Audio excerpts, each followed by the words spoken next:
पन्हाळा तालुक्यात प्रजासत्ताक दिन उत्साहात साजरा। पन्हाळा तालुक्यामध्ये आज 76वा प्रजासत्ताक दिन मोठ्या उत्साहात साजरा करण्यात आला। यामध्ये कोतोली, दळवेवाडी, राक्षी, ज्योतिबा गावातील विद्यालय, माध्यमिक, प्राथमिक मंदिरामध्ये मान्यवरांच्या हस्ते ध्वजारोहण करण्यात आलं। देशभक्तीपर घोषणा देऊन गावातून प्रभात फेऱ्या काढल्या। पन्हाळा तालुक्यामध्ये 76वा प्रजासत्ताक दिन मोठ्या उत्साहात साजरा।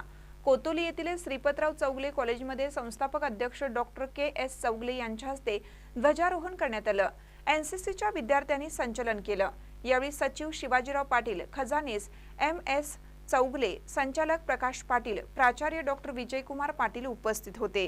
केंद्र शाळा दळवेवाडी व या प्राथमिक शाळेतील विद्यार्थ्यांनी समूहगीत आणि कवायत प्रात्यक्षिके करून दाखवली।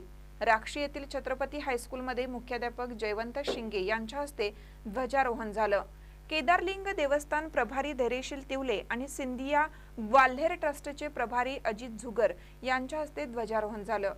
यावेळी मुलांना मिठाई वाटप करण्यात आली।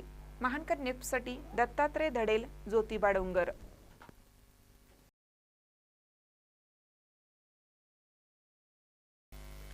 ताज्या बातम्यांसाठी महानकरेला सबस्क्राइब करा आणि बेल आयकॉनला क्लिक करा।